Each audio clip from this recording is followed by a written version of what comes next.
The woman and the baby at Dusthaven Station.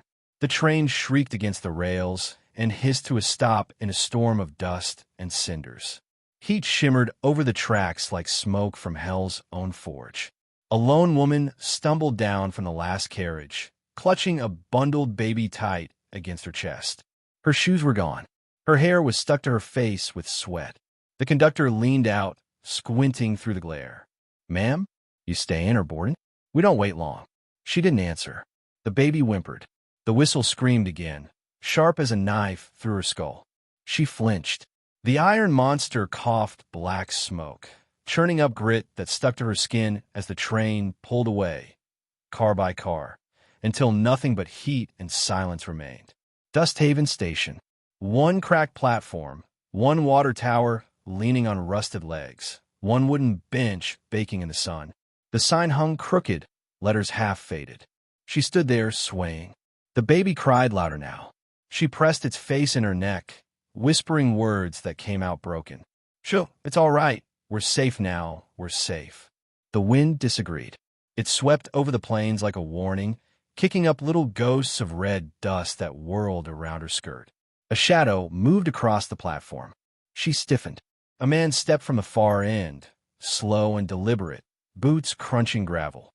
Hat pulled low, coat frayed at the edges, revolver worn smooth on his hip. He didn't speak. Didn't need to.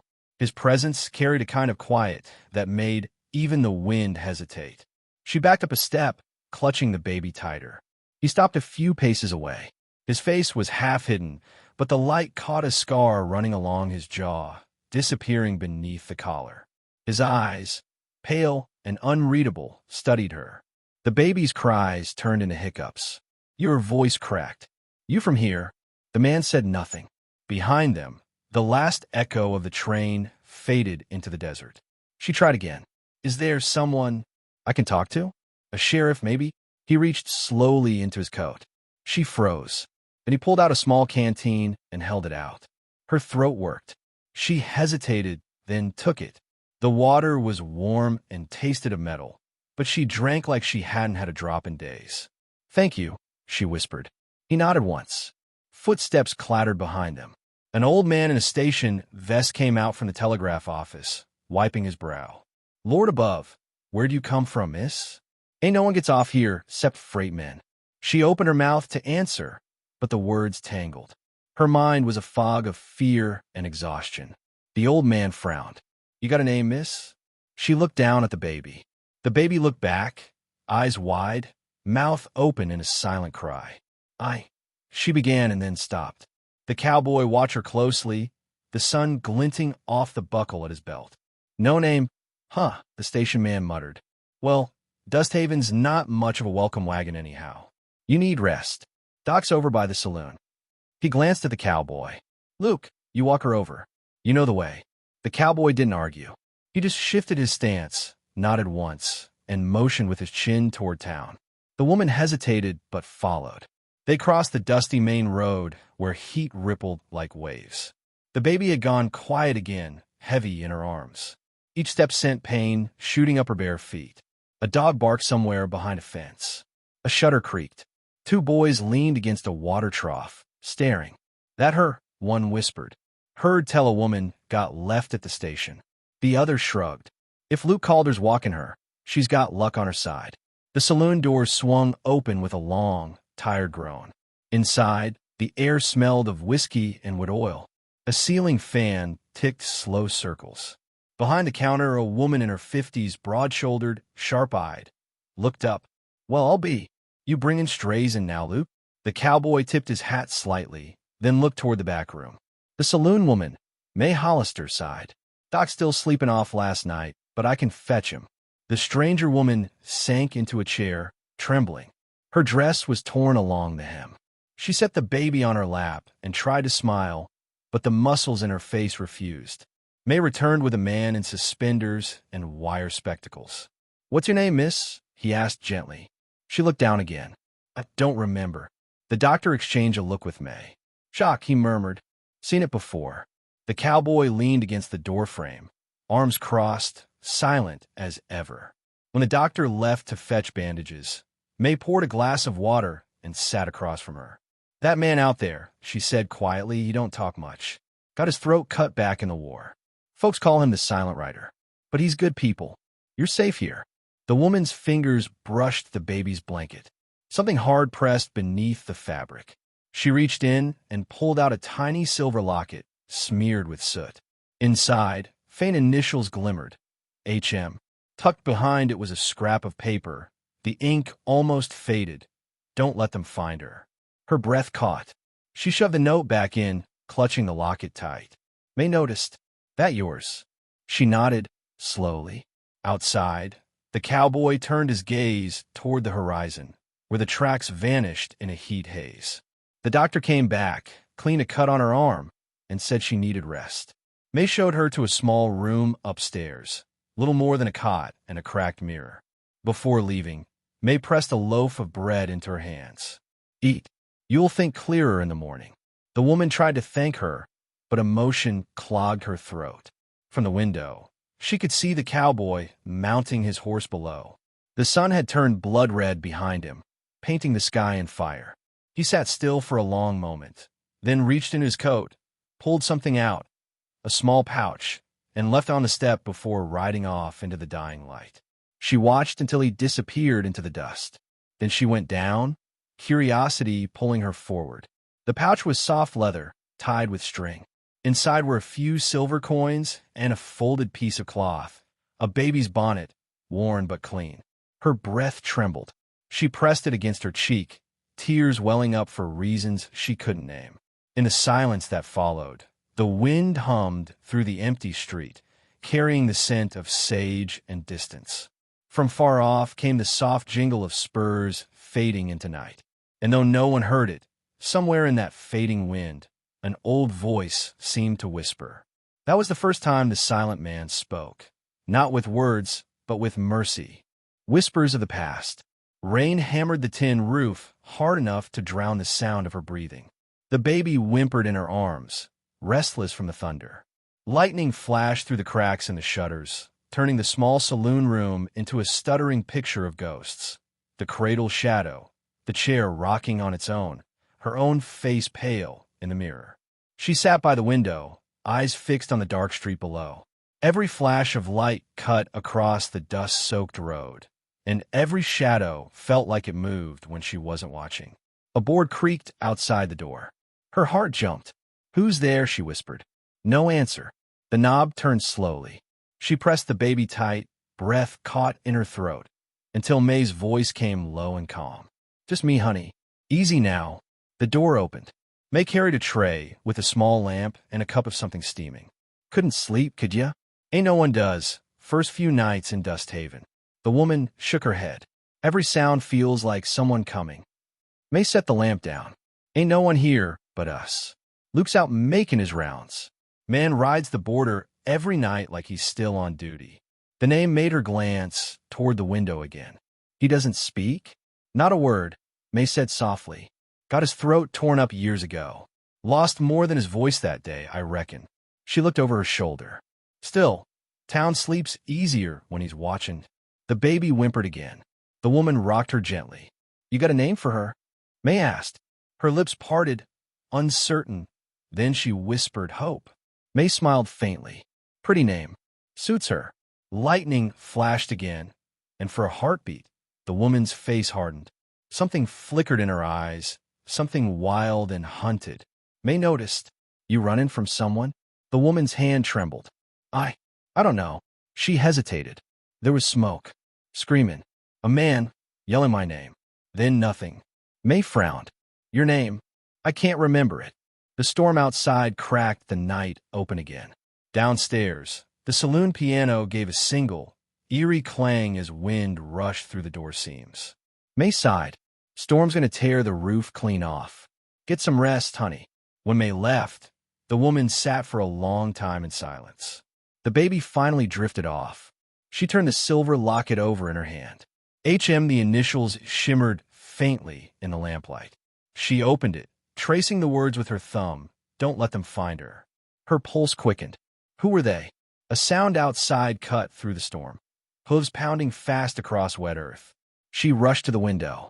Through the rain, a rider galloped down Main Street. Hat low, coat flaring behind him. Even through the blur, she knew it was him. The silent cowboy. He pulled up at the telegraph office, dismounted, and pushed through the door. Minutes later, the operator burst out, shouting over the rain. Telegram just came through. He nailed a wet sheet of paper to the saloon post, the ink bleeding in the stormlight. The woman leaned forward, heart thundering. From the window, she read the words through streaks of rain. Wanted, woman with infant. Suspected theft and murder. Reward, $500. Her legs went weak. She stumbled back, nearly dropping the lamp. The baby stirred and cried. No, no, please, hush. Thunder rolled again. She pressed hope against her chest, trembling. Downstairs, boots hit the porch. Voices murmured, the telegraph man talking low, nervous. She snatched her shawl, wrapped the baby tight, and slipped out the back stairs. The rain hit her face like cold sand. She ran through the alley, feet splashing in puddles. The whole world seemed to tilt. Every shadow a hand reaching, every light a watchful eye. She reached the stable, panting. A few horses stirred in their stalls. She fumbled for the latch. Where you headed? She froze. He was there, the cowboy, standing in the half-light, rain dripping from his hat brim, eyes unreadable. Her voice broke. They're looking for me. He said nothing. I didn't kill anyone, she whispered. They'll come here. They'll hurt anyone who hides me. Lightning split the sky, and she saw the scar across his throat, raw even after all these years. He reached slowly to his belt. She flinched. He pulled free his revolver, then laid it gently on the wooden crate between them. For a moment, neither moved. Only rain and thunder filled the silence. Her breath shuddered out. Why are you helping me? He looked at her, the kind of look that saw through every lie, every wound. Then, with quiet certainty, he lifted his hand and pointed to the baby. Hope had opened her tiny fist, gripping the edge of his coat. Something softened in his eyes. The woman pressed her lips together, tears hot against her skin. I don't even know who I am, she said. He gave a small shake of his head, not in pity, but in promise. Behind them, the saloon door banged open. May's voice called out, You two better get inside. Whole town's talking about that poster. The cowboy turned away, adjusted his hat, and walked back into the rain. The woman watched him vanish into the storm, his silhouette dissolving like a ghost. That night, she lay awake listening to the thunder fade into the hush of dawn. Every now and then, through the thin walls, she heard the sound of a horse pacing, steady, protective, patient. By morning, the poster had been nailed to every post and wall. Folks read it, whispered, then looked up at the saloon window where she stood with the child. The silence that followed wasn't cruel, just cautious. May came up carrying breakfast. Don't mind the talk. Folks here luke their peace. He says you stay, you stay. The woman stared at her, startled. He said that. May smiled faintly. Well, not in words, but we all knew what he meant. Outside, the sun climbed red over the desert hills, pushing the night's storm away. Down on the street, the cowboy stood beside his horse, wiping rain from his coat. He looked up once toward her window. Their eyes met, brief as a heartbeat, but enough. Something passed between them, a promise unspoken, like the hush before a duel. The wind carried the smell of wet earth and gun oil. Somewhere far beyond the hills, the next train's whistle echoed faint and distant. She held the baby close and whispered, We'll be all right, Hope. He won't let them find us. Down below, Luke mounted his horse. The jingle of his spurs faded down the road, the dust rising behind him like breath returning to a long-dead land. And when he was gone, the storyteller's voice whispered through the quiet, slow, old, and certain. In the desert, a man's silence can mean 1,000 things. Mercy, judgment, or promise. Dust and blood. The first shot shattered the whiskey bottle behind the bar. Glass rained down, and the saloon roared to life with screams.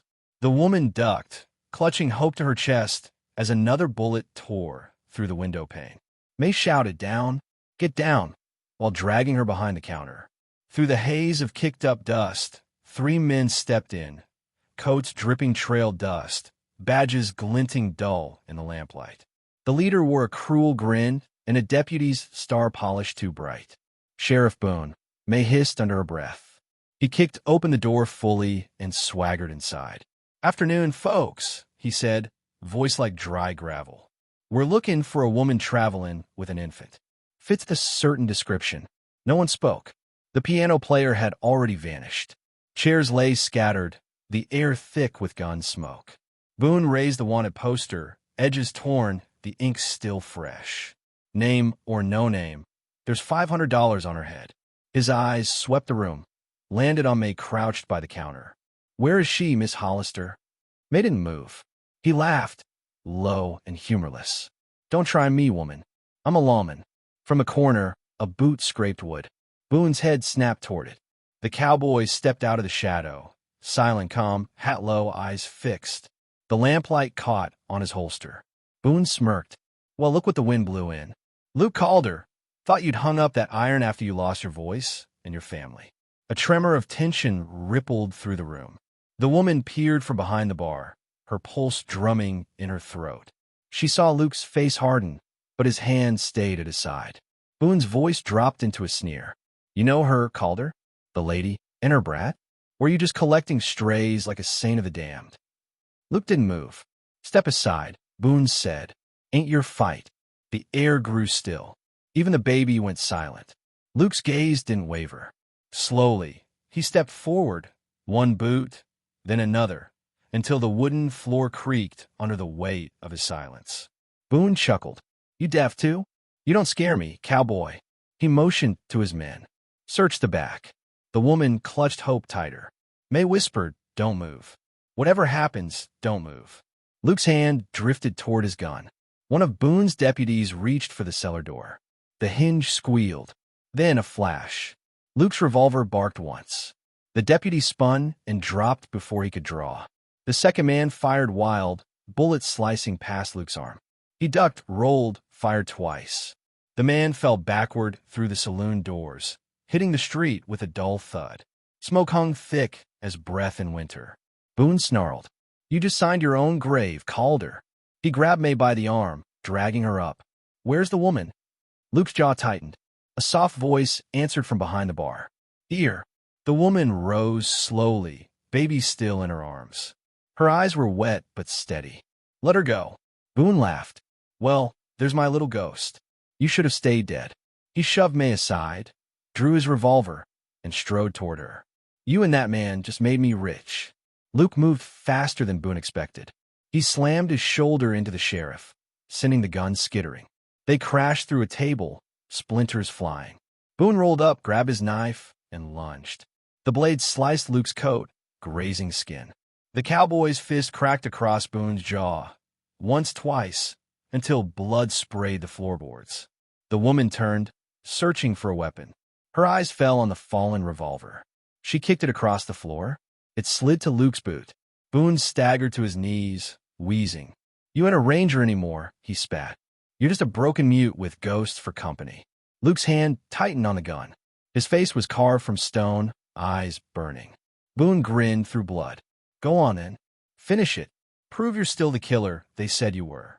The room was dead silent except for the hiss of oil lamps and the baby's faint whimper. Luke's hand trembled once, then steadied. The hammer clicked. Boone's grin faltered. A single shot thundered through the saloon. Boone dropped. Smoke curled around Luke's hand like a spirit, refusing to leave. He stood there a long moment, chest heaving, before turning toward the door. Outside, thunder rolled in from the east. Not rain this time, but hoofbeats. Luke's head lifted. More men. May's eyes widened. He brought a posse. Luke motioned for them to move. May grabbed the woman's arm. "The train you are now." They ran into the night. The moon was sharp as a blade, throwing silver across the mud. The baby cried again, muffled in the woman's shawl. They reached the freight cars just as the posse burst into town, torches flaring. "Go," May urged. "Get her out of here." Luke nodded once, lifted the woman onto a boxcar ladder, then climbed after her. Gunfire cracked through the dark. Splinters rained. Horses screamed. Boone's deputy, the last one standing, fired wildly as he chased them down the track. Luke turned, fired back, once, twice, until the man tumbled into the dust. The freight car lurched as the train began to move. Wind roared through the open door, whipping hair and cloth. The woman turned to Luke, eyes wide with fear. He said you had a family. Luke's jaw clenched. She began, but he raised a hand, not to silence her, but to say no more words were needed. The train rattled faster, sparks spitting from the wheels. From the rear, Boone's voice carried faintly, rage echoing through the canyon of night. You'll burn like they did Calder. You'll. Luke fired at the coupling. The iron shrieked, snapped. Boone's car wrenched free, slowing, then sliding backward into the dark. A moment later, the crash came, distant, final. The woman stood frozen, tears cutting through the dust on her cheeks. Luke swayed, gripping the wall. Blood darkened his sleeve. She reached for him. You're hurt. He shook his head, sinking to his knees. The gun slipped from his hand, clattering to the floor. The baby reached out, tiny fingers brushing his wrist. His lips moved, dry, cracked, the first sound she'd ever heard from him. You do now. His voice was a rasp, barely human, but full of life. You have a name. The baby smiled, cooing softly, as the cowboy's eyes closed beneath the rising dawn. The train carried them toward the light, dust trailing like smoke from the memory of a battle half forgotten. And from far away, the storyteller's voice lingered like wind through canyon stone. When blood touched dust, the desert kept its promise, to remember the ones who chose mercy over silence. You do now. The wind screamed through the canyon like a wounded thing, carrying with it the smell of blood, dust, and gunpowder. Night hadn't fully fallen, but the last light of the dying sun painted the cliffs crimson, like the land itself was bleeding. The baby was crying inside the saddlebag, muffled against the wool blanket. Nora's breath came hard and ragged as she stumbled behind the rock face, clutching the revolver like a prayer. The ground around her was scattered with empty shells, the cowboys, not hers. A single shape emerged from the haze of the canyon mouth. Eli Wren, the man they once called the Silent One, was walking straight into hell. He didn't speak, didn't glance back, just reloaded his six-shooter with slow precision while the McCready gang fanned out in the shadows, their spurs whispering across stone. Wren, a voice bellowed, echoing off the cliffs. You can't save her. You can't save no one, not after what you did. Nora's heart cracked to the words. What he did, she didn't know, but the grief in his silence said enough. Eli holstered the gun and stepped into the open. His hat brim cut the dying light, his jaw tight as stone. You boys talk too much, he said, his voice low, steady as thunder rolling over a ridge. Then the world exploded. Gunfire tore through the canyon, flashes of light like lightning. Eli moved with terrifying grace, each shot clean, final. Men dropped before they could aim twice. He wasn't human in that moment. He was justice made flesh, the kind that didn't ask for permission. Nora pressed the baby tighter to her chest and whispered prayer. One of the bandits, the last, big as a bear, rushed Eli with a Bowie knife. Eli let the man come, sidestepped, and drove his fist hard into his jaw. The sound cracked through the air. The knife clattered. The outlaw staggered back, reaching for his gun, and Eli fired once. Silence fell. Dust drifted like smoke in the air. The canyon smelled of iron and death. Eli didn't move for a long while. When he did, he went to the baby first, not the bodies. He crouched beside Nora, his eyes softer than she'd ever seen. He's safe, he said simply. Nora looked up at him, her face streaked with tears, her hands trembling. You knew they were coming.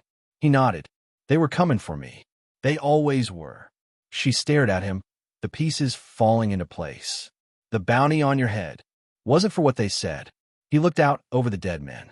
McCready blamed me for a fire I didn't start. My wife and boy were inside that cabin. When I came out of it, I stopped talking. Didn't see much point. Nora's throat tightened. And yet you saved us. Eli turned to her, his eyes deep and old. Didn't save you. Just did what needed doing.